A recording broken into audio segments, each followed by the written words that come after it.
Hello everyone, myself Monica, PGT Commerce from Government Girls Senior Secondary School Mall Town, Panipat. Students, आज जो topic मैं आपके सामने लेकर आई हूँ उसमें आपको काफी कुछ इंटरेस्टिंग मिलने वाला है। So I hope you will enjoy the whole session. आप मेरे साथ टॉपिक को समझने का प्रयास करेंगे। तो चलिए अब हम अपने टॉपिक की शुरुआत करते हैं। जो हमारा टॉपिक है व्यावसायिक जोखिम प्रकृति एवं कारण। व्यवसाय के बारे में आप भली भांति परिचित हो चुके हैं कि एक व्यवसाय में पैसा लगाता है और प्रबंध करता है ताकि उसको लाभ हो सके। कई बार ऐसा होता है कि उसको लाभ होने की बजाय क्या हो जाती है, हानि हो जाती है। तो व्यवसाय में जोखिम बना रहता है। तो ये आज का जो टॉपिक है वही है कि व्यावसायिक जोखिम क्या होता है, इसकी प्रकृति क्या है और उसके कारण क्या है। चलिए डिस्कस करते हैं इसके बारे में, देखते हैं कि व्यावसायिक जोखिम का अर्थ क्या है। इसका अभिप्राय अनिश्चितताओं के कारण व्यवसाय में अपर्याप्त लाभ अथवा हानि होने की संभावना से है। जोखिम व्यवसाय की एक मुख्य विशेषता होती है। प्रत्येक व्यवसाय में ये पाया जाता है। हर एक व्यवसाय में जोखिम मौजूद होता है। व्यवसाय में इस विशेषता के पाए जाने का कारण व्यवसायिक क्रियाओं का भविष्य में लगातार चलते रहना है और भविष्य कैसा होता है, अनिश्चित होता है। अनिश्चितता जोखिम की जन्मदाता होती है। कल क्या होने वाला है इस बारे में निश्चित रूप से कुछ भी नहीं कहा जा सकता। इस प्रकार से व्यवसाय में हानि होने की संभावना को ही व्यावसायिक जोखिम कहा जाता है। बच्चों, जब कोई भी व्यवसायी अपना व्यवसाय शुरू करता है तो वो क्या सोचता है कि मुझे लाभ होने चाहिए। अब व्यवसाय जो है वो भविष्य में चलता है। कोई भी व्यवसायी जब व्यवसाय का प्रारंभ करता है वो ये सोचता है कि व्यवसाय भविष्य में लंबे समय तक चले। इस प्रकार से व्यवसाय का संबंध भविष्य के साथ हो गया और भविष्य के बारे में कुछ भी नहीं कहा जा सकता कि भविष्य में क्या होने वाला है। व्यवसायी सोचता तो ये है कि व्यवसाय में भविष्य में लाभ होंगे, पर कई बार ऐसी परिस्थिति आ जाती है कि लाभ होने की बजाय क्या हो जाता है, व्यवसाय में हानि हो जाती है। उसके क्या कारण होते हैं इसके बारे में हम आगे डिस्कस करेंगे। अब हम देखते हैं व्यावसायिक जोखिम की परिभाषाएं। जोखिम हानि का संयोग है। यह किसी प्रतिकूल घटना के घटित होने की संभावना है, अकॉर्डिंग टू व्हीलर। तो व्हीलर ने जो परिभाषा दी है इसमें इसने क्या कहा कि जोखिम हानि का संयोग है। प्रतिकूल घटना हो जाती है भविष्य में। प्रतिकूल से आप क्या समझते हैं प्रतिकूल घटना से? देखिए, एक उदाहरण के द्वारा मैं आपको समझाती हूँ। जैसे जैसे कोरोना वायरस के दौरान व्यवसायी जो हैं, जितने भी व्यवसायी हैं, उनको काफी नुकसान हुआ है, काफी हानि हुई है उनको। तो उन्होंने ये तो नहीं सोचा था कि ऐसी घटना भविष्य में हो जाएगी। ये प्रतिकूल घटना थी। उन्होंने सोचा था कि व्यवसाय और बढ़ेगा और ज्यादा लाभ होंगे, लेकिन एकदम से ऐसी प्रतिकूल घटना के घटित होने की वजह से उनको क्या हो रहा है, हानि हो रही है। अब हम देखते हैं व्यावसायिक जोखिम की प्रकृति क्या है, नेचर ऑफ बिजनेस रिस्क। तो सबसे पहले जोखिम अनिश्चितताओं का परिणाम है। ये हमने अभी डिस्कस किया कि व्यवसाय का संबंध किसके साथ होता है, भविष्य के साथ, और भविष्य कैसा है, अनिश्चित। तो जोखिम किसकी वजह से होता है, अनिश्चितताओं के कारण। और इसी में अगला जो पॉइंट है, व्यवसाय की प्रकृति पर जोखिम की मात्रा निर्भर करती है। व्यवसाय किस प्रकार का है वहाँ उसमें उतना ही ज्यादा। जैसे हम ये ले लेते हैं कि एक बिजनेसमैन फ्रूट्स का और वेजिटेबल का बिजनेस करता है, तो क्या होगा, उसका व्यवसाय अब मान लीजिए उसका प्रोडक्ट ना बिके कुछ दिनों तक, तो वो क्या हो जाएगा, खराब हो जाएगा। तो वहां पर जोखिम ज्यादा है। ठीक है। तीसरा पॉइंट है, जोखिम से बचा नहीं जा सकता। जोखिम से कोई भी व्यवसायी बच नहीं सकता। व्यवसायी ए सोचे कि मुझे जोखिम नहीं है, मुझे कोई हानि नहीं होगी, और व्यवसायी बी को ही सारी हानियां होंगी, तो ऐसा नहीं है। प्रत्येक व्यवसायी को जोखिम को वहन करना पड़ सकता है भविष्य में। जोखिम की मात्रा व्यवसाय के आकार के अनुसार होती है। यदि व्यवसाय बड़ा है तो जोखिम ज्यादा होगा, और व्यवसाय का आकार छोटा है तो वहां जोखिम की मात्रा क्या रहती है, कम रहती है। जोखिम का प्रतिफल लाभ। जोखिम उठाता है कोई व्यक्ति तो उसके बदले में उसको क्या मिलता है। एक व्यवसायी यदि जोखिम उठा रहा है तो उसका प्रतिफल, उसके बदले में उसको क्या मिल रहा है, लाभ मिल रहे हैं। उसके बाद हम पढ़ेंगे हमारा जो मेन पॉइंट है कि व्यावसायिक जोखिम के क्या कारण होते हैं और या व्यावसायिक जोखिम कैसे उत्पन्न होता है। इसको पढ़ने का उद्देश्य क्या है कि एक व्यवसायी को अगर ये पता चल जाए कि जोखिम किन कारणों से होता है, तो उन कारणों को वो खत्म तो नहीं कर सकता, लेकिन उनको वो कम करने का प्रयास कर सकता है, ताकि हानि ज्यादा होने की बजाय होगी तो सही, लेकिन उसको मिनिमाइज कम किया जा सकता है। तो व्यवसायिक जोखिम के जो कारण हैं वो 4 प्रकार के हैं। सबसे पहले आ जाता है प्राकृतिक कारण, दूसरा मानवीय कारण, तीसरा कर्मचारियों की बेईमानी, और चौथा क्या है, अन्य कारण। चलिए इनको डिटेल में पढ़ते हैं कि किस कारण के अंदर कौन कौन से हमारे बिंदु शामिल हैं। सबसे पहला है प्राकृतिक कारण। प्राकृतिक कारण जो हमें प्रकृति के कारण किसी भी व्यवसाय को हानि होने की जो संभावना रहती है, तो उसमें ये सभी कारण आते हैं। तो प्राकृतिक कारण कौन कौन से हैं? मौसमी परिवर्तन, भूगर्भ में होने वाले परिवर्तन और अन्य प्राकृतिक प्रकोप। तो इनको अब हम डिटेल में पढ़ेंगे कि मौसमी परिवर्तन और भूगर्भ में होने वाले परिवर्तन कौन से होते हैं, अन्य प्राकृतिक प्रकोप कौन से होते हैं, तो इनको हम विस्तृत रूप से जानेंगे। सबसे पहला पॉइंट है भूगर्भ में होने वाले परिवर्तन। बच्चों, जैसे कि आज आप देख रहे हो, ड्यूरिंग लॉकडाउन कितनी बार अर्थक्वेक या भूकंप जिसे हम कहते हैं आया है, और एक नहीं काफी जगह पर आया है, और इस भूकंप के कारण क्या है, काफी नुकसान हुआ। तो इसे क्या कहा जाता है, भूगर्भ में होने वाले परिवर्तन। जो पृथ्वी है उसकी भीतरी जो परत है, उनके अंदर जो कोई ऐसी हलचल होती है जिसकी वजह से अर्थक्वेक आ जाते हैं। तो आप इस पिक्चर में देख भी रहे हैं कि किस प्रकार से भूकंप के कारण सब कुछ तहस नहस हो गया। तो एक व्यवसायी ने ये व्यवसाय खड़ा किया होगा किसी समय, और क्या सोचा होगा कि मुझे तो बहुत ज्यादा प्रॉफिट्स होंगे, लेकिन देखिए ये प्रकृति के जो प्रकोप है उसकी वजह से क्या हुआ, सारा बिजनेस तहस नहस हो गया।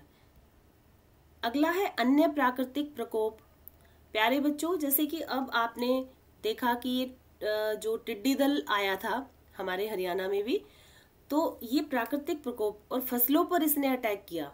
और ये इस प्रकार से आता है कि करोड़ों की संख्या में टिड्डी दल आता है, और जो फसलें हैं उनको ये नुकसान पहुंचाता है। तो ये किस में आ जाएगा, हमारा अन्य प्राकृतिक प्रकोप में। तो एक व्यवसायी का, मान लीजिए फसलों का ही बिजनेस कुछ ऐसा किया हुआ है उसने, और ये टिड्डी दल का हमला हो जाए, तो उसके जो उसने सोचा तो ये था कि मुझे प्रॉफिट्स होंगे, लेकिन प्राकृतिक प्रकोप की वजह से क्या हुआ, उसको हानि होने की संभावना बन जाती है। अगला है मौसमी परिवर्तन। ये भी अब हम देख चुके हैं कि अभी पीछे जो है काफी ऐसे वो आए हैं, जब मौसम में परिवर्तन होने की वजह से तूफान, आंधी और इस तरह की जो घटनाएं होती हैं, इसका भी हमारे व्यवसाय पर काफी प्रभाव पड़ता है।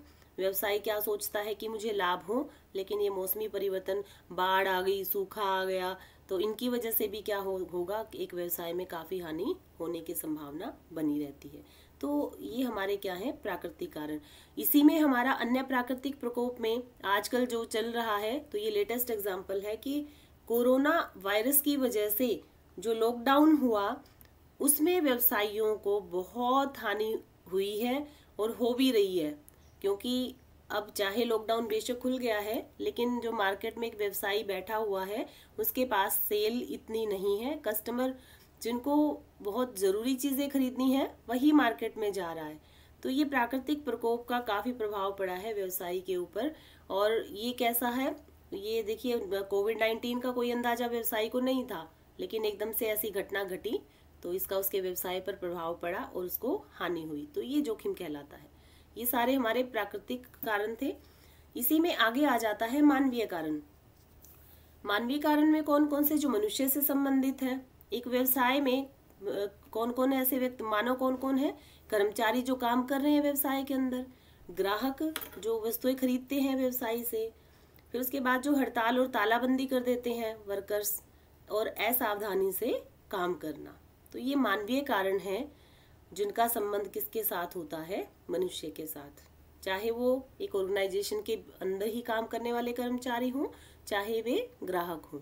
तो इसी के एग्जाम्पल को अब हम डिटेल में देख लेते हैं। कर्मचारियों की बेईमानी।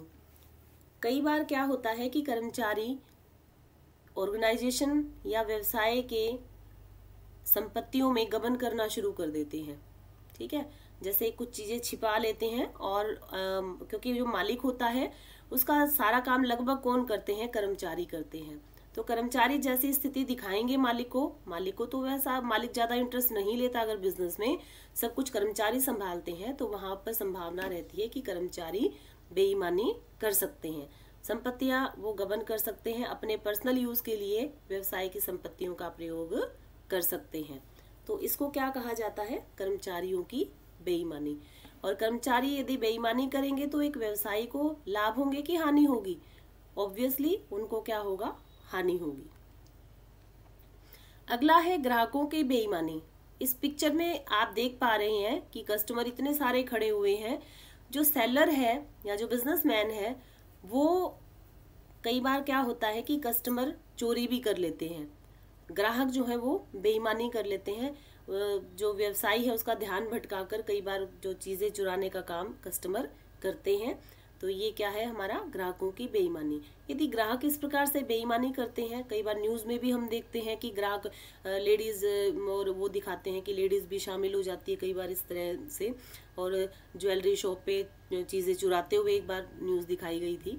तो ये ग्राहकों की बेईमानी से भी एक व्यवसायी को क्या होता है? हानि होने की संभावना बनी रहती है। हानि होगी बिल्कुल अगर वे वस्तुएं चुराएंगे या बेईमाना करेंगे तो। अब अगले इसमें आप देख पा रहे हैं पिक्चर में हड़ताल व तालाबंदी। जो वर्कर्स या एम्प्लॉइज किसी भी ऑर्गेनाइजेशन में काम कर रहे हैं वे कई बार अपनी मांगे मनवाने के लिए क्या कर देते हैं? हड़ताल कर देते हैं, तालाबंदी कर देते हैं, जिसके कारण किसी भी व्यवसाय में प्रोडक्शन जो है वो रुक जाता है। और प्रोडक्शन रुक जाएगा तो क्या होगा? सेल भी नहीं होगी। सेल नहीं होगी तो एक व्यवसायी को लाभ होने की बजाय क्या होगी? हानि होगी। तो हड़ताल और तालाबंदी जैसी घटनाएं एम्प्लॉइज के द्वारा कई बार की जाती हैं, जिसकी वजह से व्यवसायी को क्या होता है? लाभ होने की बजाय क्या होगा? हानि होगी। अब आगे हमारे जो कारण है आर्थिक कारण। आर्थिक कारण में क्या क्या शामिल है देखिए। सबसे पहले फैशन में परिवर्तन, उसके बाद मूल्यों में परिवर्तन, तीसरा पॉइंट है इसी में प्रतियोगिता का प्रभाव, और चौथा आ जाता है ग्राहकों को सुविधाएं प्रदान करना। तो इनको हम डिटेल में जान लेते हैं उदाहरण सहित। तो देखिए बच्चों, पिक्चर में आप देख पा रहे हैं कि फैशन में परिवर्तन हो जाता है। एक व्यवसायी ने प्रोडक्ट बना लिया, प्रोडक्शन कर ली, बहुत बड़ी मात्रा में प्रोडक्शन कर ली। और प्रोडक्शन किस चीज की? जैसे कपड़ों में हम देखते हैं ज्यादातर फैशन में कहाँ परिवर्तन आता है? कपड़ों में। कोई मान लीजिए कपड़े का व्यापारी है और उसने रेडीमेड गारमेंट्स का उसकी शॉप है, उसने प्रोडक्शन की है या खरीद लिया है माल जिसको वो लाभ के ऊपर बेचेगा। और क्या हुआ कि कस्टमर जो है वो ह्यूमन बीइंग है, उसका जो बिहेवियर होता है वो डायनामिक है, परिवर्तनशील है, समय के अनुसार वो परिवर्तन करता रहता है, उसकी आदतों में परिवर्तन आता रहता है। तो जो कस्टमर है वो अब नए प्रोडक्ट को पसंद करने लगा, और जो व्यवसायी ने इतना सारा प्रोडक्शन किया या माल खरीद के रखा हुआ है बेचने के लिए, तो अब कस्टमर उसके प्रोडक्ट को नहीं खरीदेगा। उसने देखा कि मार्केट में और लेटेस्ट फैशन की चीजें आ गई है, फैशन का कपड़ा आ गया है, तो अब क्या है? वो उस व्यवसायी का माल नहीं खरीदेगा। अब देखिए, जब वो व्यवसायी का माल नहीं खरीदेगा तो उसको लाभ होने की बजाय क्या होगा? हानि होगी। उसका स्टॉक एज इट इज पड़ा रहेगा, कोई उसको परचेज नहीं करेगा। तो फैशन में परिवर्तन होने की वजह से एक व्यवसायी को काफी नुकसान हो सकता है, हानि हो सकती है। नेक्स्ट है मूल्यों में परिवर्तन। मूल्यों में परिवर्तन का क्या अर्थ है कि जैसे यही एग्जांपल ले लेते हैं कि कपड़ा व्यापारी है और उसने पहले रॉ मटेरियल, यदि वो मैन्युफैक्चरर है, खुद मैन्युफैक्चर करता है, तो उसने रॉ मटेरियल खरीदा होगा, मशीनें खरीदी होंगी, ये सारी चीजें खरीदी होंगी उसने। और क्या आ जाए, अब उसको प्रोडक्ट जो बनाया उसने, उसकी कॉस्ट क्या आई, उसको जितना उसने खर्चा किया उसमें अपने लाभों को जोड़कर उसका सेल्स प्राइस डिसाइड किया जाता है। अब मान लीजिए जो मशीन उसने 1 लाख रुपए की खरीदी थी, आज वो 50,000 में मिल रही है मार्केट में, मूल्यों में परिवर्तन के कारण। ठीक है, तो क्या हुआ? अब उसी प्रोडक्ट को अगर हम आज बनाते हैं तो उस प्रोडक्ट को बनाने की कॉस्ट क्या आएगी? कम आएगी। मान लीजिए कंपनी बी जो है वो वही मशीन 50,000 में खरीद रही है। ठीक है, तो क्या होगा? कंपनी बी की जो कॉस्ट है उस प्रोडक्ट को बनाने की कम आ रही है। तो अगर वो कंपनी ए कंपनी से ज्यादा लाभ भी उसमें ऐड कर दे तो सेल प्राइस क्या होगा, तब भी उसका कम होगा। तो कस्टमर जो है वो प्रोडक्ट ए के प्रोडक्ट को नहीं खरीदेगा, वो बी के प्रोडक्ट को खरीदेगा। तो मूल्यों में परिवर्तन की वजह से भी व्यवसायी को हानि का सामना करना पड़ सकता है। उसके पश्चात है ग्राहकों को सुविधाएं प्रदान करना। कस्टमर जो है, customer is the king of the market, हम पढ़ते हैं, सुनते भी हैं। तो कस्टमर जब किंग है तो उसको सेटिस्फाई करना बहुत जरूरी है। तो उसको सेटिस्फाई करने के लिए एक व्यवसायी क्या करता है, ग्राहकों को सुविधाएं प्रदान करता है। उसको कैसे सुविधाएं प्रदान करता है, सर्विसेज देता है, आफ्टर सेल सर्विस देता है। कोई प्रोडक्ट में प्रॉब्लम आ जाती है तो उसको ठीक करने, रिपेयर करने की गारंटी देता है। और कस्टमर को वो क्या चाहता है कि अच्छी क्वालिटी का प्रोडक्ट दिया जाए। तो इस प्रकार की सारी बातें एक व्यवसायी को ध्यान में रखनी होती है, क्योंकि यदि ग्राहक सेटिस्फाई नहीं होगा तो उसका बिजनेस जो है वो लंबे टाइम में नहीं चल पाएगा। तो ग्राहकों को जब सुविधाएं प्रदान करनी पड़ती हैं तो एक व्यवसाय को खर्चे भी करने पड़ेंगे इस चीज के ऊपर। तो इस प्रकार से वहां पर उसके जो लाभ हैं व्यवसाय के, वो क्या हो जाते हैं, कम हो जाते हैं। नेक्स्ट आ जाता है प्रतियोगिता का प्रभाव। अब हम ये देखते हैं कि नई नई कंपनीज जो है मार्केट में आ रही हैं। कोई बिजनेसमैन है, उसका बिजनेस काफी अच्छा चल रहा था, प्रॉफिट्स अच्छे हो रहे थे। तो दूसरे व्यक्ति ने देखा कि इस बिजनेस में तो बहुत प्रॉफिट है, और वो क्या करता है, वो उस बिजनेस में आने के लिए प्रयास करता है। नई नई कंपनीज जो है वो प्रोडक्ट को बेचने के लिए तैयार हो गई हैं। आजकल कंपटीशन बहुत बढ़ गया है। तो ये कंपटीशन जो है, इसकी वजह से व्यवसायी को कई बार ऐसे डिसीजन लेने पड़ते हैं जिससे उसको लाभ होने की बजाय क्या हो जाता है, हानि हो जाती है। फॉर एग्जाम्पल, एक व्यवसायी ने प्रोडक्ट बनाया, और जब उसने बनाया तो पुराने टाइम की जो मशीनें हैं वो उसके पास थी, तो बनाने की कॉस्ट ऑब्वियसली क्या आई होगी, ज्यादा आई होगी। और जब नई कंपनी मार्केट में आती है, वो नई टेक्नोलॉजी लेकर आती है साथ में, तो क्या होगा, नई टेक्नोलॉजी के साथ जब प्रोडक्ट बनाएगी तो उसका जो कॉस्ट है वो कैसी होगी, कम होगी। और कॉस्ट कम होगी तो जो उसका सेल प्राइस है वो भी क्या होगा, कम होगा।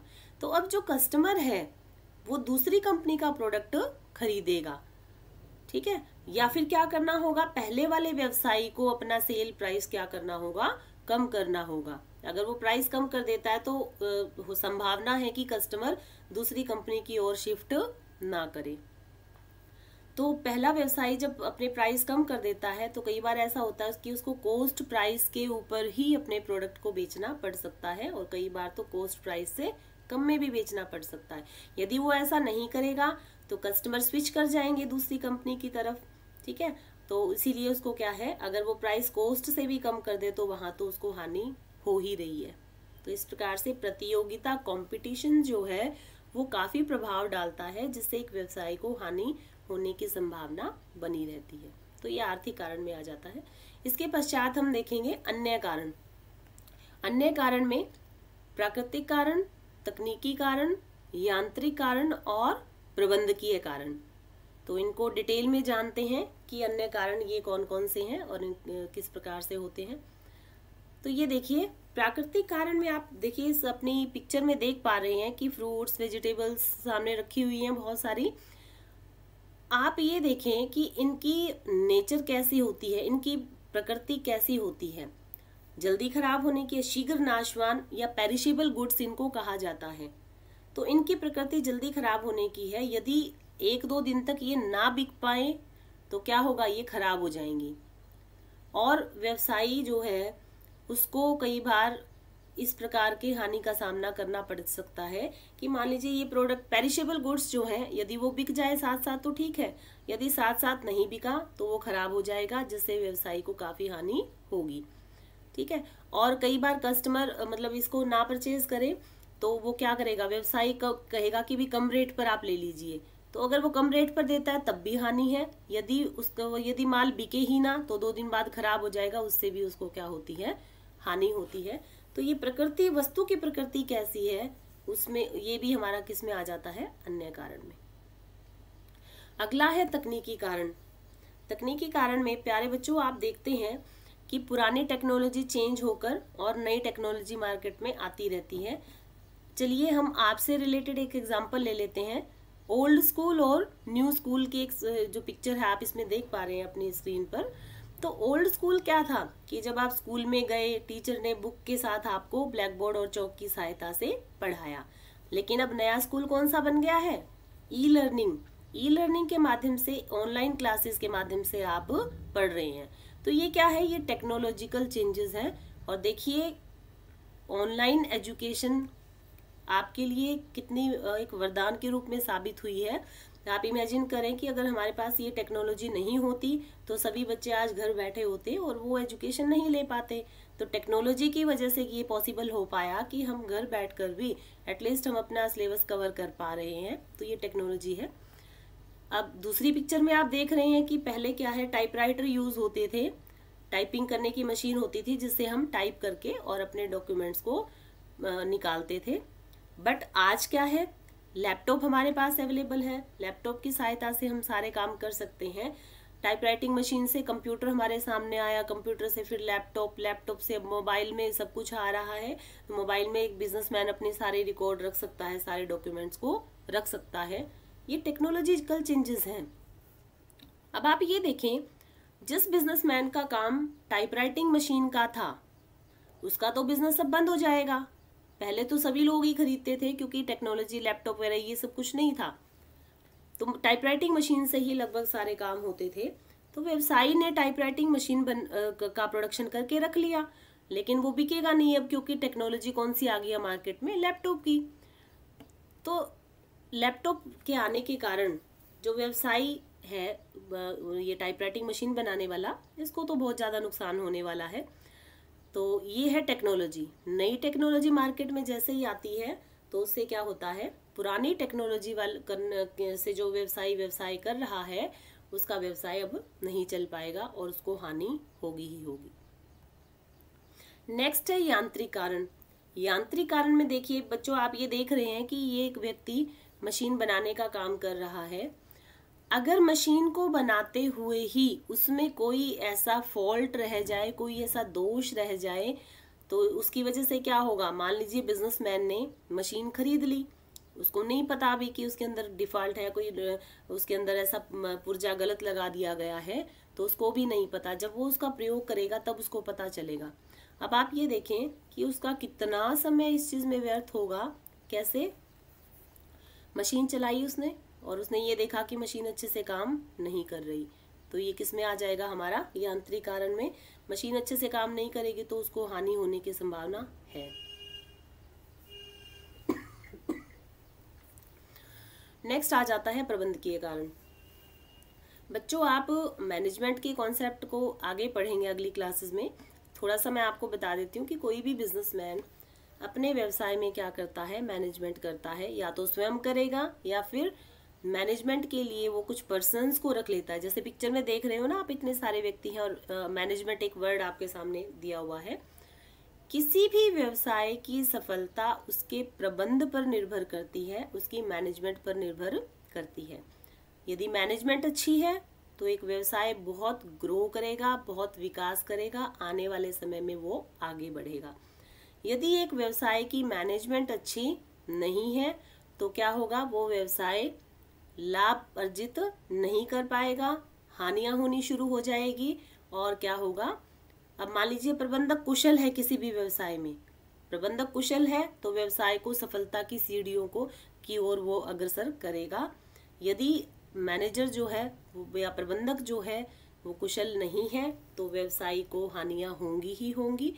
तो ये भी एक कारण है कि प्रबंध अच्छा होना चाहिए। अच्छा होगा तो लाभ होंगे, यदि प्रबंध अच्छा नहीं है तो वहां पर हानि होगी। तो ये आपके कुछ कारण जो है व्यवसाय में जो हानि होने के कारण है, कौन कौन से होते हैं, इनके बारे में आपने जाना। तो ये टॉपिक आपका कंप्लीट होता है। आशा है आपने इसको बहुत अच्छे से समझा होगा और बड़ा इसको एंजॉय किया होगा। धन्यवाद। हमने अपना टॉपिक कंप्लीट कर लिया है। एक बार फिर से देख लेते हैं कि हमने टॉपिक जो क्या क्या इसमें देखे। Business risk, nature and causes, व्यवसायिक जोखिम, और उसकी प्रकृति और उसके क्या क्या कारण हैं। तो हमने अपने टॉपिक को कंप्लीट किया इन पॉइंट्स में। पहला हमने क्या देखा कि इसका अर्थ क्या होता है।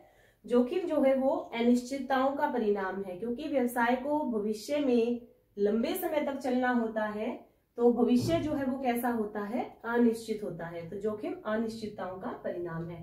फिर हमने व्हीलर की परिभाषा देखी कि जोखिम जो है वो हानि का संयोग है। उसके पश्चात हमने व्यवसायिक जोखिमों की प्रकृति के बारे में पढ़ा कि प्रकृति क्या है इसकी, और फिर हमने क्या पढ़े, व्यवसायिक जोखिम के कारण। ठीक है, कारणों में हमने कौन कौन से कारण पढ़े, प्राकृतिक कारण, मानवीय कारण, आर्थिक कारण और अन्य कारण। ठीक है, प्राकृतिक में कौन कौन से, जैसे कि बाढ़ आ जाती है, भूकंप आ जाता है, या कोई ऐसी हानि हो जाती है, टिड्डी दल का हमला, तो हमने सभी पिक्चर के माध्यम से, सभी एग्जाम्पल के माध्यम से इस टॉपिक को हमने समझा। मानवीय कारण में हमने देखा कि एक ऑर्गेनाइजेशन में जो व्यक्ति काम करते हैं, एम्प्लॉइज काम करते हैं, वो और जो कस्टमर्स हैं, यदि वो बेईमानी करते हैं तो उससे भी व्यवसाय को हानि होती है। तो मानवीय कारण में ये कारण आ जाते हैं हमारे। आर्थिक कारण में हमने देखा कि फैशन में बदलाव आ जाता है। फैशन में बदलाव आने के कारण क्या होता है, एक व्यवसाय को हानि उठानी पड़ती है। दूसरा हमने देखा कि प्राइस जो है वो चेंज हो जाते हैं, तो मूल्यों में परिवर्तन के कारण, जैसे अब कोरोना वायरस के दौरान वस्तुएं क्या हो गई, महंगी हो गई हैं। ठीक है, महंगाई क्या है, बढ़ जाएगी, तो मूल्यों में परिवर्तन आ जाएगा। जो वस्तु पहले सस्ती मिलती थी अब वो क्या है, थोड़ी महंगी मिलेगी, क्योंकि व्यवसायी को वैसे ही लाभ कम हो रहे हैं, तो वस्तुओं का मूल्य क्या होगा, बढ़ जाएगा। तो एक व्यापारी जो है उसको मूल्यों में परिवर्तन के कारण, किसी व्यवसायी ने मान लीजिए मैन्युफैक्चर करना है, तो वो जो प्रोडक्ट खरीदेगा, रॉ मटेरियल खरीदेगा, तो उसको महंगा मिलेगा। तो उसके कारण क्या है, उसको जो प्रॉफिट वो पहले अर्न कर सकता था, जब वो वस्तु कम मूल्य पर उपलब्ध थी, उस समय जो वो प्रॉफिट अर्न कर सकता था, अब उतने प्रॉफिट उसको नहीं होंगे, उसके प्रॉफिट क्या हो जाएंगे, कम हो जाएंगे। इसी में हमने पढ़ा कि कॉम्पिटिटर्स आ जाते हैं। कॉम्पिटिटर्स के आने से क्या होता है, व्यवसाय को हानि होती है। जो इसके कस्टमर होते हैं एक व्यापारी के, वो कॉम्पिटिटर के प्रोडक्ट को परचेज करना स्टार्ट कर देते हैं, जिसकी वजह से इसको क्या होना शुरू हो जाएगा, इसको हानि होगी। ठीक है, अन्य कारणों में हमने देखा कि एक प्रोडक्ट की जो नेचर है, प्रकृति है, उससे भी व्यापारी को हानि होने की संभावना है। जैसे अब आपने देखा कि कोरोना वायरस के दौरान दूध, फल, सब्जियां, इन चीजों की बिक्री को नहीं रोका गया, क्योंकि पहली बात तो ये सभी की डेली नीड्स की चीजें हैं, आवश्यकता की वस्तुएं हैं, इनके बिना जो है कोई भी व्यक्ति रह नहीं सकता। दूसरा, यदि इन्हें ना बेचा जाता तो ये गल सड़के क्या हो जाती, खराब हो जाती, और इससे जो व्यवसायी है उसको हानि होनी थी। दूसरी तरफ हम ये देखते हैं कि जो एक कपड़े का व्यापारी है, उसका कपड़ा दुकान में रखा हुआ है, वो खराब होने की वस्तु नहीं है, तो उसकी प्रकृति खराब होने की नहीं है, वहां पर व्यवसाय को हानि क्या होगी, कम होगी। लेकिन जहां पर वस्तु जल्दी खराब, पेरिशेबल गुड्स है, तो वो क्या है, जल्दी खराब हो जाती है, वहां पर व्यापारी को हानि होने की संभावना ज्यादा रहती है। और हमने क्या देखा अन्य कारणों में, यांत्रिक कारण, किसी मशीन को बनाते हुए ही उसमें जो है कमी रह जाए, कोई दोष रह जाए, तो जो व्यापारी, जो व्यवसायी उसको खरीदेगा, उसको यूज करेगा, उसके लिए भी क्या है, वो हानि है। पैसे उसने पूरे दिए हैं, लेकिन उसको मशीन जो है वो डिफेक्टेड मिली है, जिससे अब वो अपने प्रोडक्ट को, कई दिन तो उसका प्रोडक्शन होगा ही नहीं, क्योंकि उसको नया प्रोडक्ट खरीदना है। ठीक है, और उसके बाद आ जाता है मैनेजमेंट, कि प्रबंध जो है यदि कुशल है तो व्यवसाय जो है वो सफलता की ऊंचाइयों को छूता है। यदि प्रबंध कुशल नहीं है तो व्यवसाय में सफलता प्राप्त नहीं की जा सकती। कुशल प्रबंधक व्यवसाय को लाभों की ओर अग्रसर करता है, हर साल प्रॉफिट इंक्रीज होंगे यदि प्रबंधक कुशल हो। यदि प्रबंधक कुशल नहीं है तो व्यवसाय में हानि होगी।